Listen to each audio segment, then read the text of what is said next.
Okay, so this video is about here's how many people police killed in 2017. How many Black children were murdered by cops right here in America? And we're going to also include Black people. So this one is about African Americans who've been murdered by American cops in right here in America. And we're going to include the children and how the reaction was for that, all the outpouring for all of these other kids all over these other places. But that wasn't the same reaction for these Black kids who were murdered by cops. And so I want to show you the hypocrisy we have here in America at how Black people are ignored, our problems are ignored, we are ignored. There's white silence. And that's just as violent as anything you see happening right now, maybe even more so. We're not held in cages, of course, but we were treated extremely harsh if you read about the history, and it's still going on. And now they resorted to murdering us. So here's how many people police killed in 2017. And this is by a Michael Harriot. Police officers killed 1,129 people in 2017. So that's just one number here. It could be a lot larger. I would be sure that it might be more. But more people died from police violence in 2017 than the total number of U.S. soldiers killed in action around the globe. 21. So more people died at the hands of police in 2017 than the number of Black people who were lynched in the worst year of Jim Crow, 161, in 1892. Cops killed more Americans in 2017 than terrorists did before.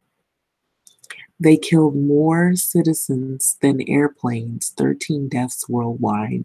Mass shooters, 428 deaths, and Chicago's top gang thugs, 675 Chicago homicides. So yet only 12 officers were charged with the crime related to the shooting deaths. Where was the outpour for all of that? Not enough. There's a lot of hypocrisy here in America as well. We put other people's issues before.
Excuse me for that interruption. So I'm pulling it back up again.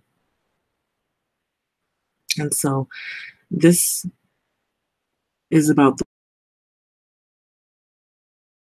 17. And so Let me go back.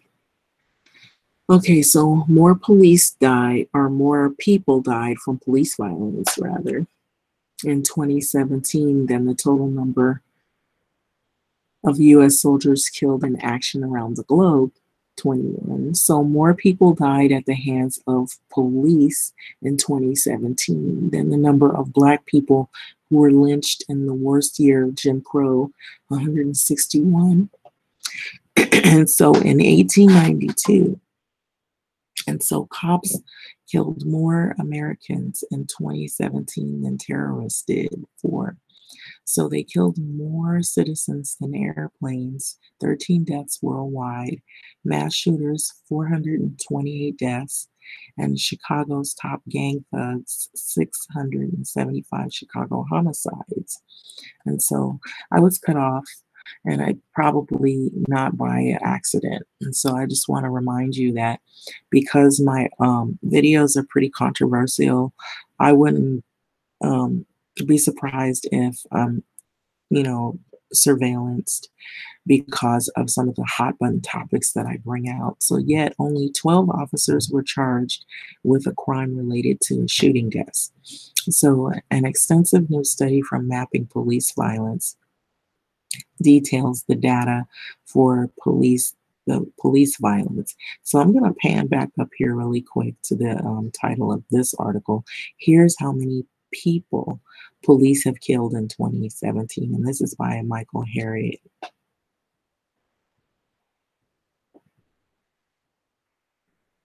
And so I basically had read it earlier and then I got cut off and I had to bring it back up. And so this is really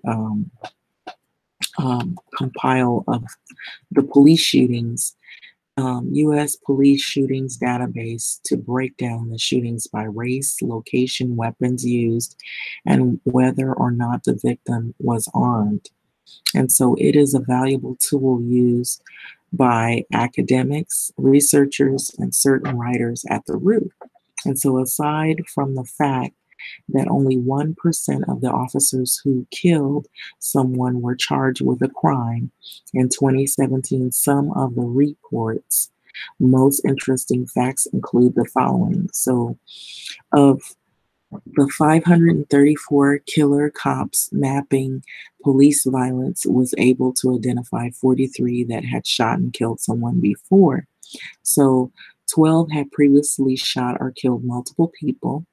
Most of the people killed, 718, were suspects in nonviolent offenses and were stopped for traffic violations and had committed no crime at all. 13% of the people killed by cops were unarmed, and most of the unarmed victims were people of color. Yes, people of color. That would be people who are Black and Hispanic here in America. And of the 147 unarmed people killed by police, 48 were Black and 34 were Hispanic. And so you see where the hypocrisy is in a lot of this, that we have all this sensitivity for all these other human lives. But right here in America, we have lives that we don't even care about.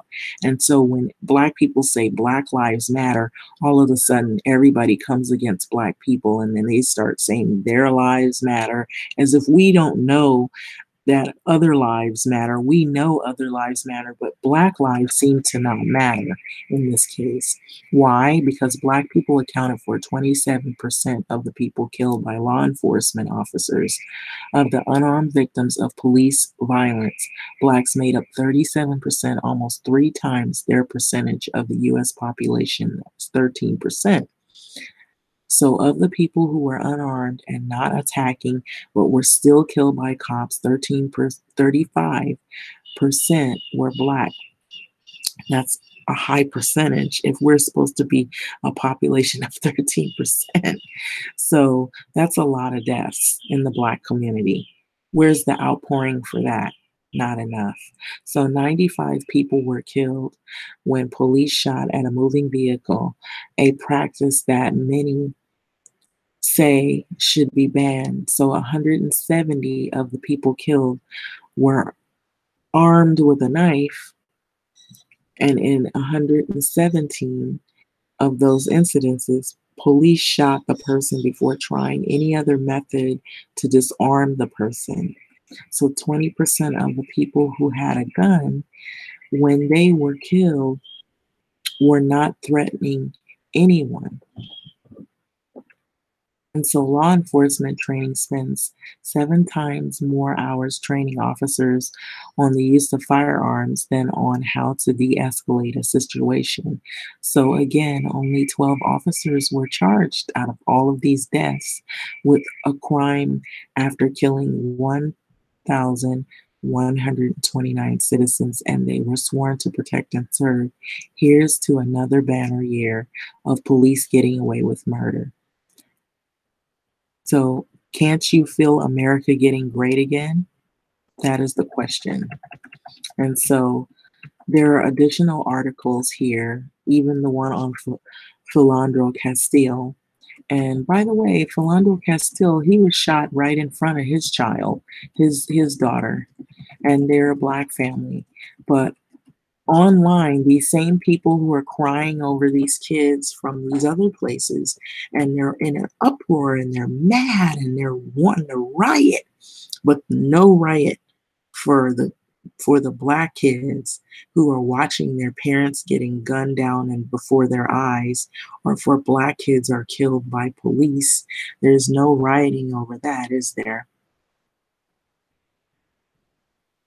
And so here's another one we're looking at right here in USA Today, which basically breaks down police killings of black men in the US and what happened to those officers.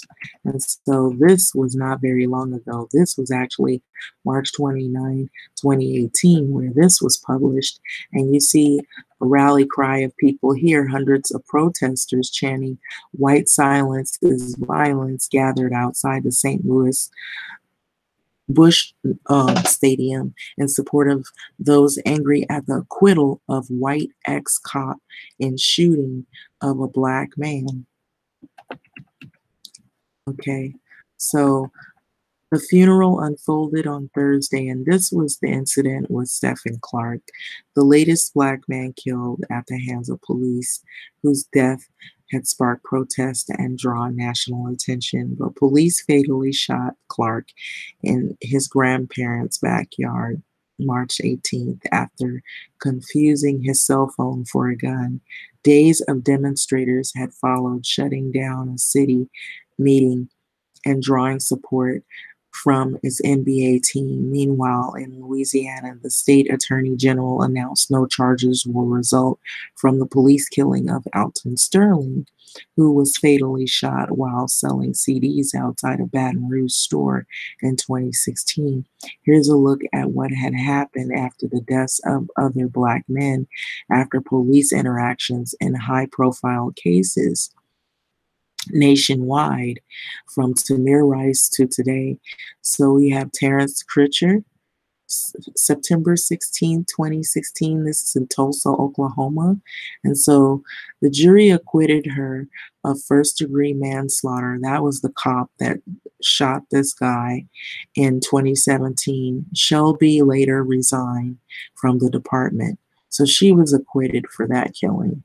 And so Betty Shelby, a white Tulsa, Oklahoma police officer, called the unarmed Critcher the bad dude before fatally shooting him with his hands up as he stood near his vehicle in the street. And so most people were able to see that frame. Philandro Castile, July 6, 2016, in Falcon Heights, Minnesota, Officer Geronimo Yanez claimed he pulled over Philandro Castile for a broken taillight, though radio calls later showed the officer thought Castile resembled a robbery suspect. Shortly after, Castile informed Yanez he had a gun in the car, for which Castile had a permit. Yanez shot Castile twice in the heart, and a black child was in the back seat watching it. And I saw the comments online from these people who have all this outpour cry, and nobody cared about what that child's trauma was. that child is going to be traumatized because she actually saw her parent being gunned down before her. And so we pick and choose our battles, and there's a lot of hypocrisy here in America. And so other bullets came within inches of Castile's girlfriend, who live streamed the killing aftermath live on Facebook. And so Alton Sterling, July 5th, 2016, in Baton Rouge, Sterling was selling CDs outside of a convenience store when two officers, Howie Lake and Blaine Salamone, approached amid a report of a man with a gun. Officers wrestled the 300-pound Sterling to the ground because he refused an order, they said. So Salamone shot Sterling 3 times, claiming Sterling reached for a gun in his pocket. And so, as Sterling began to sit up, Salamone fired 3 shots into his back, and later they found Sterling, um, a convicted felon, was illegally carrying a gun. No charges will come against either officer, a state attorney general announced in March of 2018. So that was the conclusion then. Of course, some of these people, I think they look back into that, and one of the officers, I believe, was fired. And so this is the reactions that Black people get when Black kids are killed, or when Black males are killed, or when Black women are assaulted in some type of way, or what traumatizing situations or events happen in the Black community. Walter Scott, April 4th, 2015, in North Charleston, South Carolina, video captured police officers Michael Slager shooting Walter Scott in the back 5 times as he fled. So Scott was unarmed, and it says that a broken taillight initiated the encounter, which Slager, who is white, wrestled with Scott to the ground. After he wrestled him to the ground in an initial attempt to flee, Slager placed the taser next to Scott's body and later claimed that Scott had tried to tase him. So there's also a lot of lying from these cops, these officers, and somehow later they find out that the officer pretty much was trying to get away with framing the victim as being the perpetrator when they were the ones that perpetrated and they did the murdering. So a federal judge sentenced Slager to 20 years in prison. And that's when they find, there's no way they can escape their lie. And so Eric Harris, April 2nd, 2015, in Tulsa, Robert Bates, 74-year-old volunteer sheriff's deputy, claimed that he confused his .38 caliber handgun for a stun gun and accidentally shot an unarmed Eric Harris after Harris fled at a sting involving a gun sale. So this right here is a single shot is heard on the video footage. So they show video footage of that one before the voice says, "I'm sorry, I shot him," as Harris writhes in pain and says he cannot breathe. A deputy responds, explicitive. And so this is really bad. So you can kind of see a video here. I'm not going to even play it, but it's really sad. And so it goes on to say authorities say Eric Harris was trying to sell an undercover officer a gun. When more officers arrived, he fled. Police cameras captured the exchange that chased the deadly shooting by Reserve Deputy Robert Bates, who says he meant to fire his stun gun. Okay, so Tony Robinson, March 6, 2015, in Madison, Wisconsin, Officer Matt Kinney responded to a complaint of a person jumping in front of cars and attacking people. He pursued Robinson to an apartment and heard commotion inside and entered, and there police said Kinney shot Robinson in the head, torso, and arm, and 7 times after the unarmed 19-year-olds attacked him, he claims.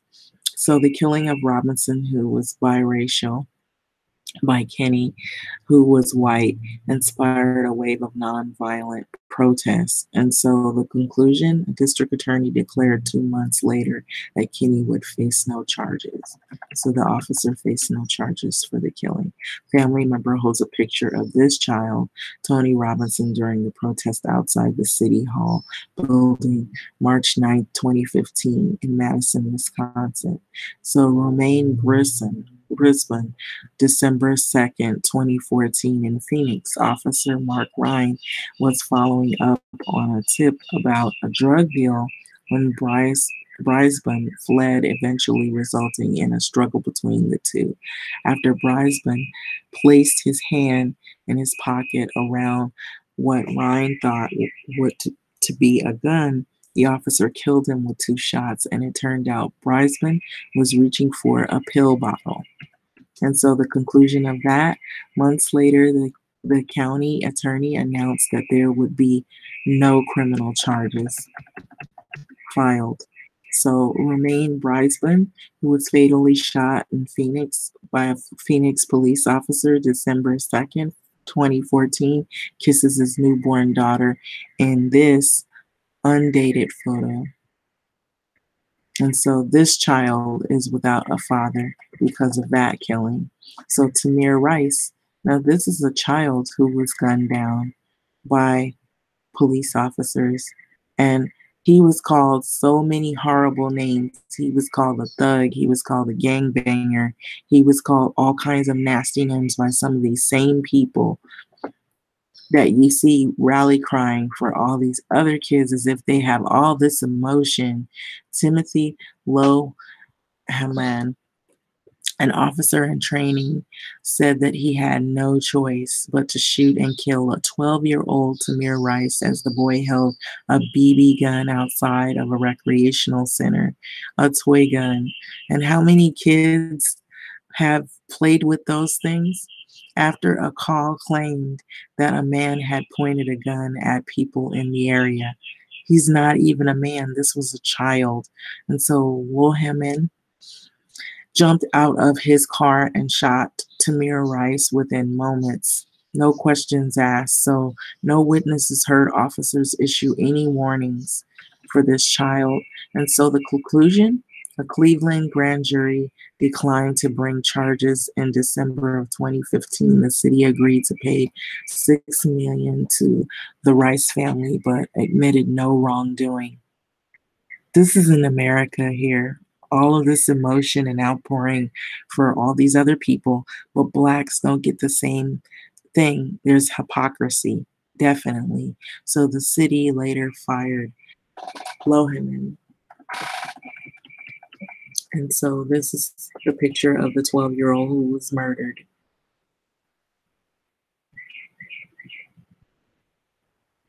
Okay, and so Laquan McDonald, October 2014, in Chicago, a chilling dash cam video that showed an officer, Jason Van Dyke, firing 16 shots in Laquan McDonald, a teenager who appears to be running away from police. In the footage, Van Dyke, who is white, kept firing at the teen, and the teen fell to the pavement and he began shooting as he exited his vehicle. And so McDonald was 17 and he only had a small knife at the time. So Van Dyke was charged with the murder a year later, once the footage was finally released, with his trial slated for the summer. And so other officers faced conspiracy and obstruction charges in the aftermath. And so this was the child who was 17 years old, who was murdered by Jason Van Dyke. And so Michael Brown Jr., another child, August 9th, 2014, in Ferguson. Officer Darren Wilson shot Brown, who was unarmed, 6 times. Police said the shots came after and struggled a struggle that was inside Wilson's police car as Brown reached for his weapon, and his death prompted waves of protest in Ferguson and beyond, propelling Black Lives Matter into a national movement. The conclusion for this, Justice Department did not bring criminal charges against Wilson in 2015, claiming he acted in self-defense. In the 86-page memo, Wilson later claimed he was unemployable.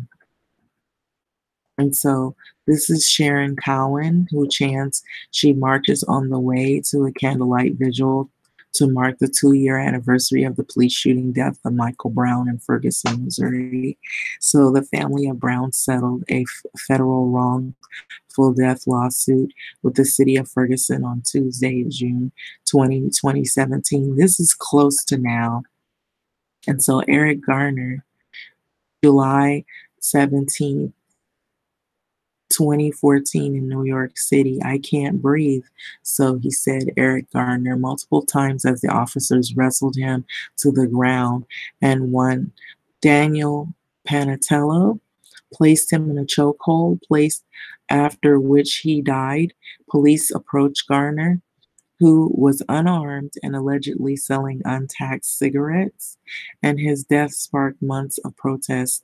Conclusion, the medical examiner ruled Garner's death a homicide, but the jury declined to indict Panatello.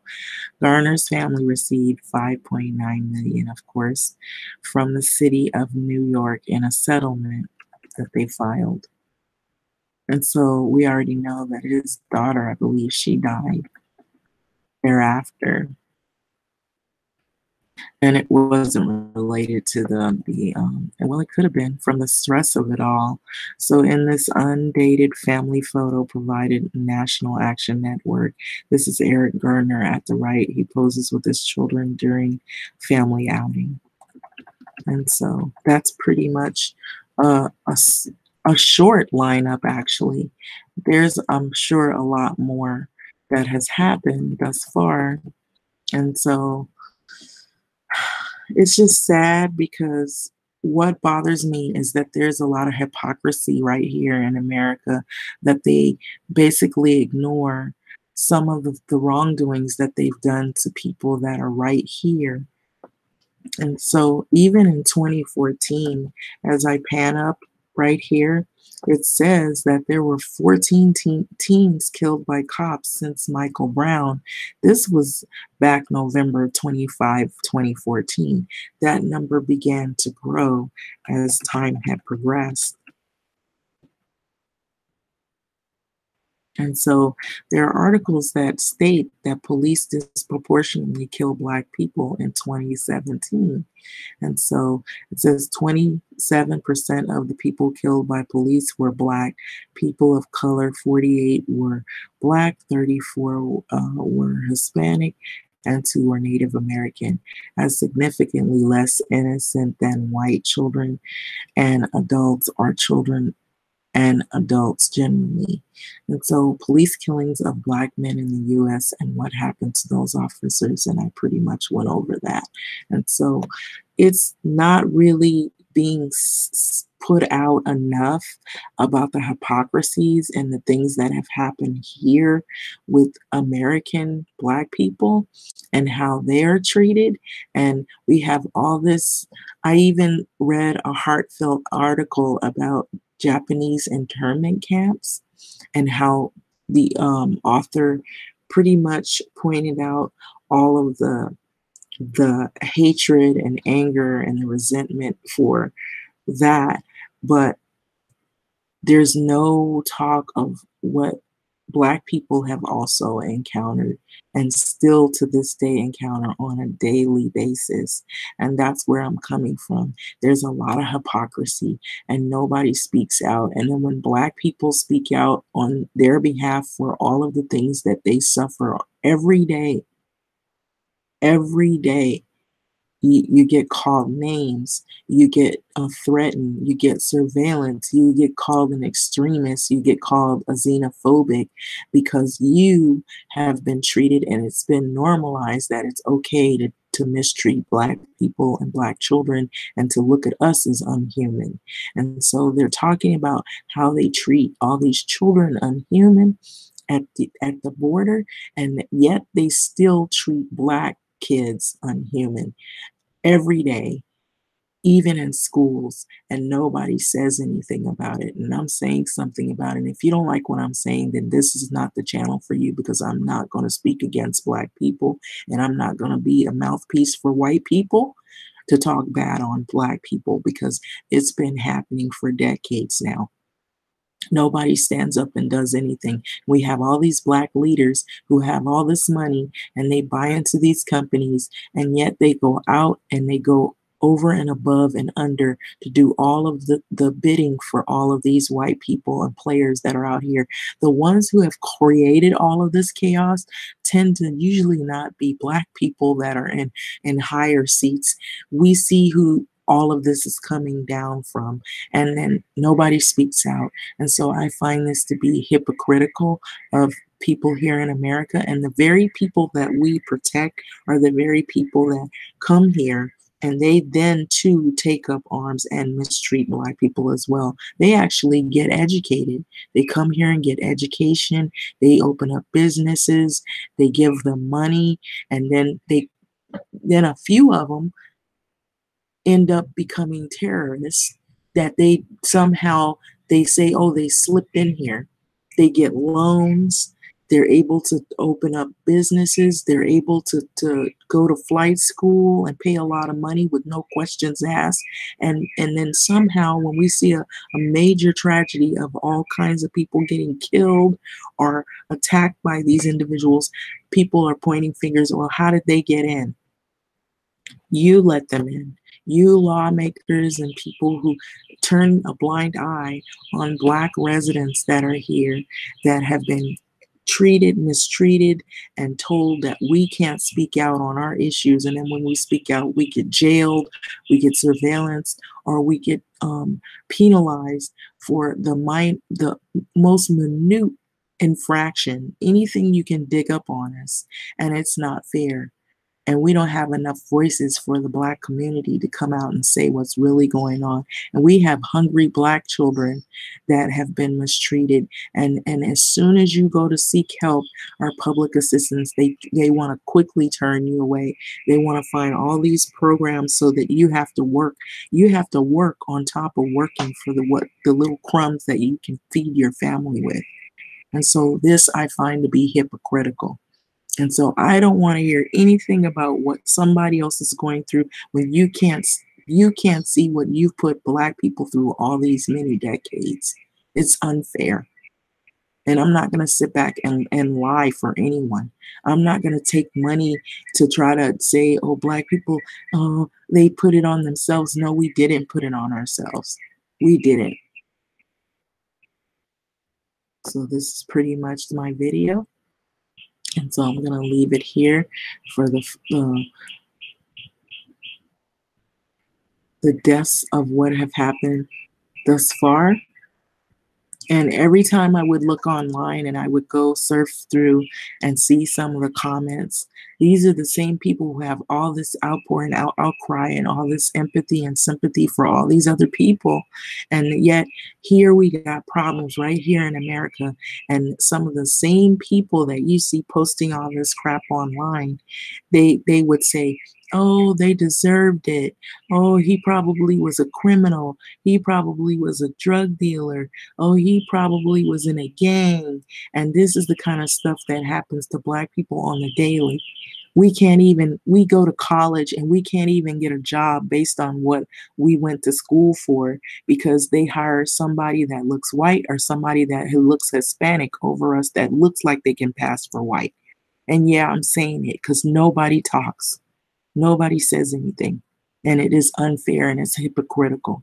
And I'm not about to sit here and pretend like this isn't happening, because it is happening. I've lived it and other Black people have lived it. And we keep a tight lip because we're afraid, because the police, we can go out there. We don't even have to have any weapons on us and we can get shot today, tomorrow. Our lives are always marked. With that being said, I'm going to end this video. People need to think about what they're doing, what they're following, what they're claiming to be. You know, they pick and choose the battles, and they selectively, and they know what they're doing. They selectively choose who they want to support. And a lot of it is race-based, all here in America. Like, comment, subscribe. Thanks for listening.